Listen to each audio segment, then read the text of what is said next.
Assalamualaikum warahmatullahi wabarakatuh. Bismillahirrahmanirrahim. Alhamdulillahirabbil alamin wassalatu wassalamu ala asyrafil anbiya wal mursalin Sayyidina Muhammadin wa ala alihi wa sahbihi ajma'in. Amma ba'du. Mari kita awali dengan bacaan Ummul Quran.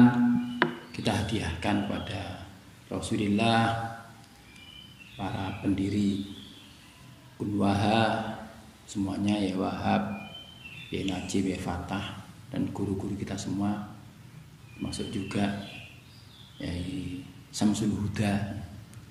Wa ba'inna wa muhaddinal Fatihah. Bismillahirrahmanirrahim. Alhamdulillahirabbil alamin arrahmanirrahim maliki yaumiddin.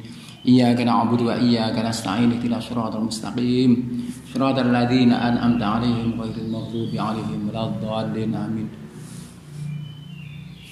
Baiklah, kita lanjutkan.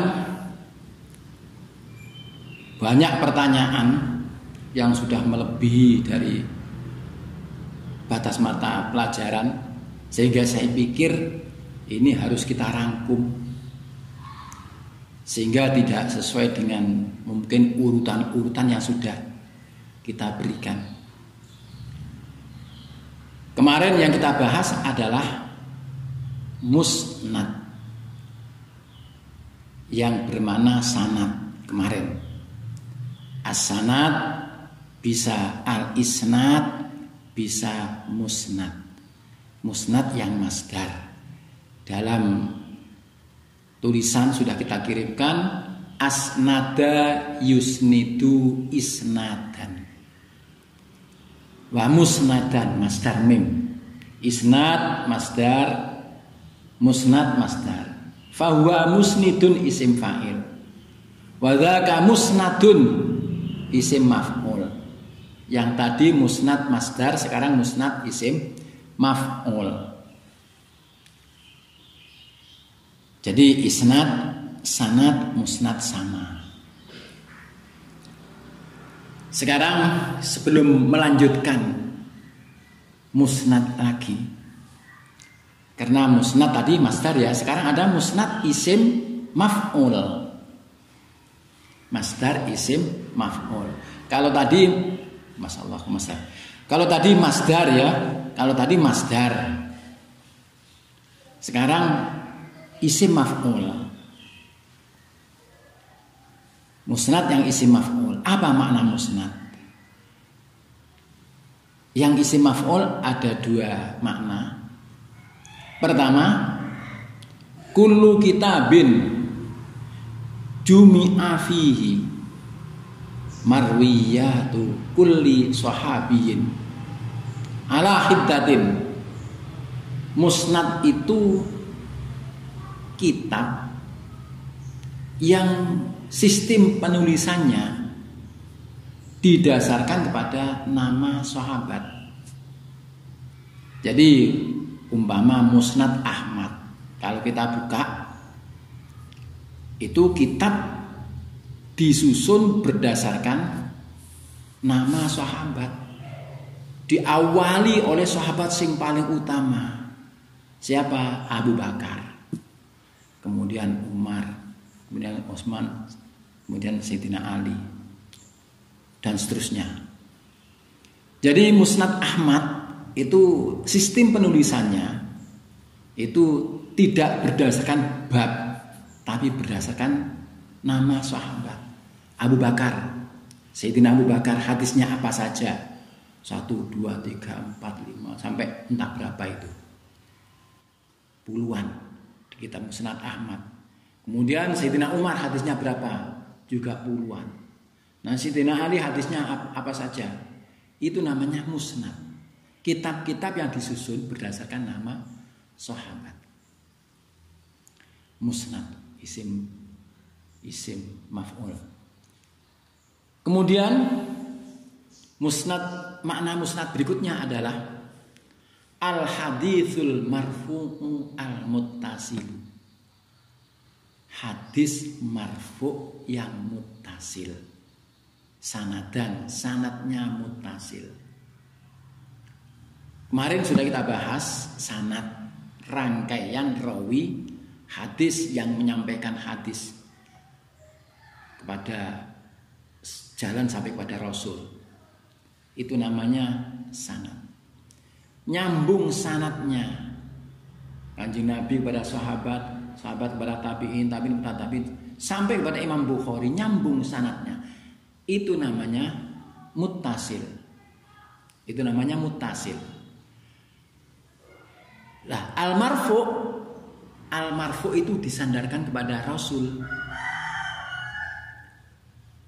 Disandarkan kepada Rasul. Kalau disandarkan kepada sahabat namanya al-mauquf. Nah, musnad adalah hadis marfu yang muttasil. Musnad adalah hadis marfu yang muttasil.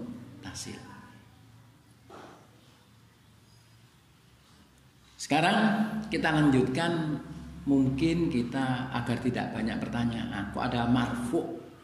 Kalau muttasil sudah saya jelaskan, sanadnya nyambung terus dari Kanjeng Nabi sampai kepada rawi yang awal sanad sampai Imam Bukhari, nyambung terus. Itu muttasil. Sudah kita bahas. Sekarang marfu'nya. Marfu' itu apa? Tinjauan hadis. Kemarin sudah kita sampaikan juga tinjauan hadis. Hadis ditinjau dari sisi, coba kita buka yang itu, pembagian hadis. Pembagian hadis. Hadis bin nisbati ila sahibil khabar. Hadis kalau kita tinjau dari siapa yang bersabda, disandarkan kepada siapa hadis itu, apakah kepada Rasul, apa kepada sahabat, apa kepada tabi'in dan seterusnya. Maka khobar, apapun bentuknya, apa itu perbuatan atau ucapan, kalau disandarkan kepada Rasul disebut marfu. Kalau disandarkan kepada sahabat namanya mauquf. Kalau disandarkan kepada tabi'in dan seterusnya namanya maqtu. Marfu, apa marfu itu? Yang disandarkan kepada Rasul. Bagaimana definisi marfu? Marfu artinya tinggi. Tinggi, sahibul maqam. Ar-rafi itu namanya marfu, yang ditinggikan. Yang ditinggikan. Yaitu Rasul, namanya al-marfu, yaitu Rasul. Apa marfu itu? Sama dengan definisi hadis. Apa marfu itu? Ma'udhifa ilan nabiyyi sallallahu alaihi wasallam min qaulin aw fi'lin aw takririn aw sifatin. Yang disandarkan kepada Rasul, baik itu ucapan, perbuatan, ketetapan Rasul maupun sifat-sifat Rasul, maka disebut marfu. Marfu. Rasul bersabda, qala Rasulullah sallallahu alaihi wasallam, itu namanya marfu. Marfu. Kalau nyambung sanadnya disebut marfu muttasil, maka itulah namanya musnad tadi. Musnad. Marfu yang disandarkan kepada Rasul itu mungkin berupa sabda beliau, qaulan, mungkin perbuatan beliau, karena Rasulullah SAW yusolli atau yakra'u fil maghribi bitur, membaca, karena Nabi qaul itu, atau Rasul sholat Itu namanya perbuatan. Al-marfu, al-qauli, al-marfu fi'li, al-marfu takriri, al-marfu wasfi. Pokoknya disandarkan pada Rasul namanya al-marfu. Kemudian yang marfu yang sanadnya muttasil, inilah yang disebut musnad. Gandengannya marfu itu disandarkan kepada Rasul, gandengannya kalau disandarkan kepada sahabat namanya mauquf. Mauquf artinya berhenti. Berhenti di sahabat disebut mauquf. Ma udhifa ila sahabiyin min qaulin au fi'lin au takririn. Yang disandarkan kepada sahabat itu namanya mauquf. Bisa ucapan, bisa perbuatan, bisa penetapan. Contoh yang ucapan. Bagaimana Sayyidina Ali bersabda, qala Ali bin Abi Thalib radhiyallahu anhu, haditsun nas bima ya'rifun. Sampaikan kepada manusia apa yang mereka ketahui. Aduriduna ayyukadziballah wa rasulah. Apakah kamu ingin membohongkan mereka, membohongkan Allah dan Rasulnya? Sabda Sayyidina Ali seperti itu disebut mauquf. Nilainya tinggi karena yang bersabda adalah Sayyidina Ali. Aturiduna ayyukadzaballahu wa rasuluh. Apakah kamu menginginkan tidak percaya pada Allah dan Rasulnya? Itu yang bersabda Sayyidina Ali, maka disebut mauquf. Mungkin perbuatan sahabat. Contoh, amma ibnu Abbasin wa huwa mutayammimun. Ibnu Abbas jadi imam, sholatnya tayamum. Ini disandarkan kepada sahabat ya, berupa perbuatan, maka disebut mauquf fi'li. Mauquf fi'li. Kemudian ada mauquf takriri, penetapan. Tabi'in melihat sahabat berbuat, atau tabi'in berbuat, di situ ada sahabat. Umpama fa'altu kadza amama Abi Bakrin walam yungkir alayya. Saya berbuat begini di hadapan Abu Bakar, beliau tidak mengingkari, menang. Itu berarti disandarkan kepada sahabatnya menang.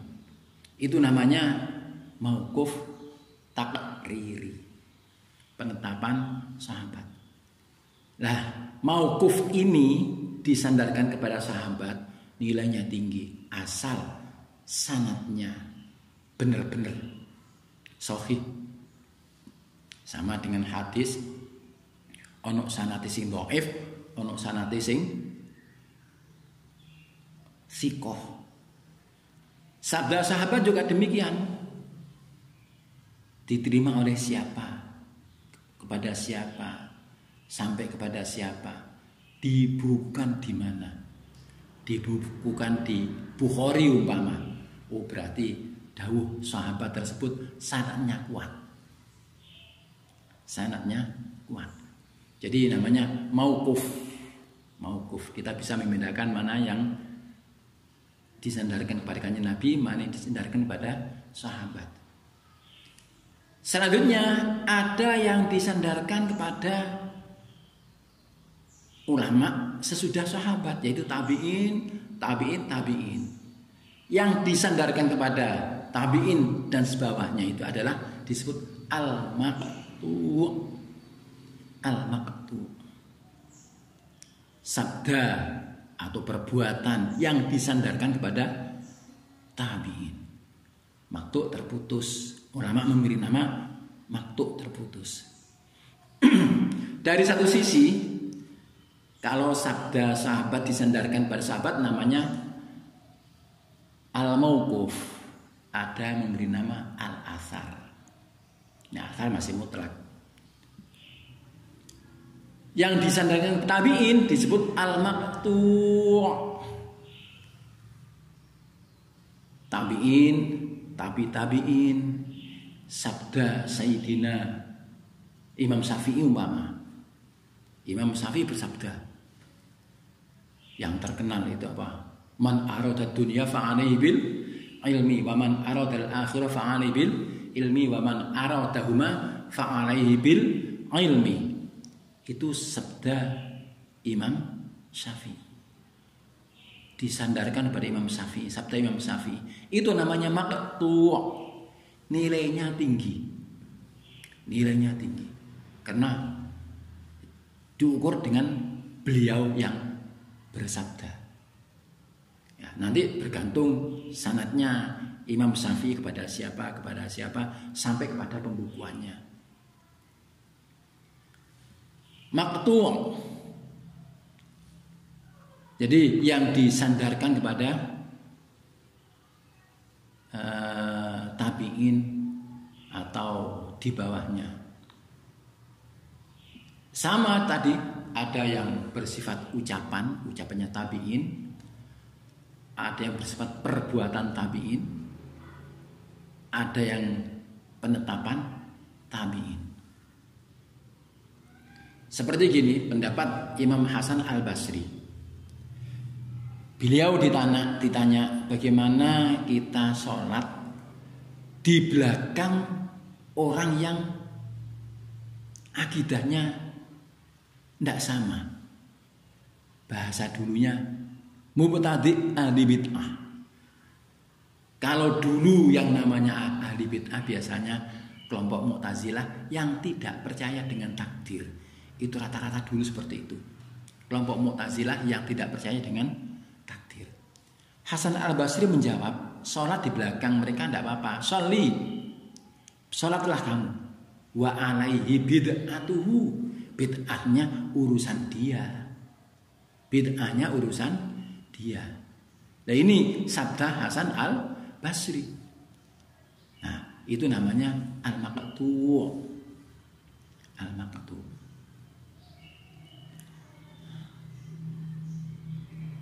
Lah yang berbentuk perbuatan berarti tabi'in berbuat dilihat oleh tabi'in.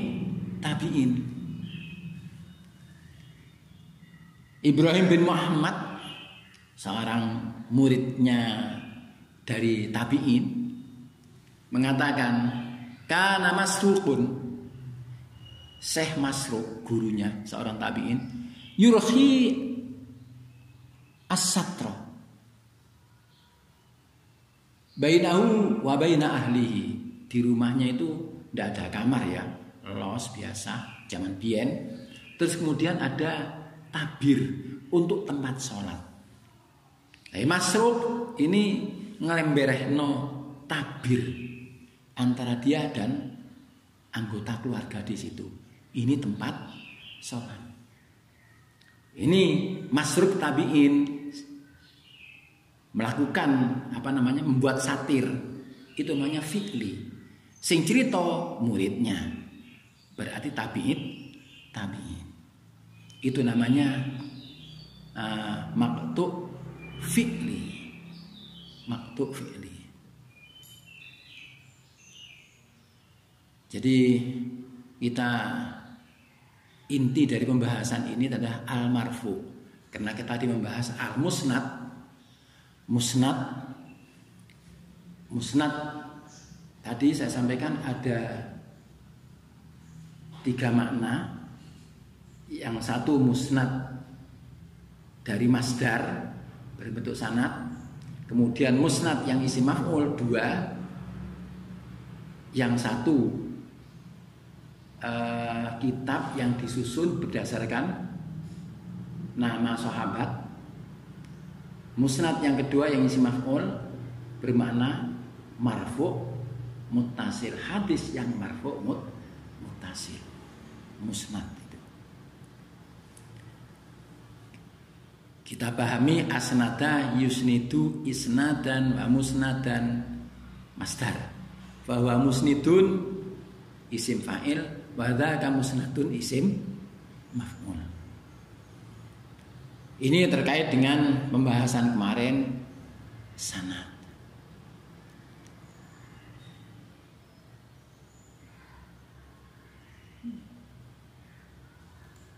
Kita lihat lagi pembagian hadis. Tadi ada marfu, mauquf, maktub. Itu pembagian hadis dilihat dari sisi shahibul khobar. Disandarkan kepada siapa hadis itu tadi. Baik dengan Nabi, disandarkan kepada sahabat, disandarkan kepada tabi'in.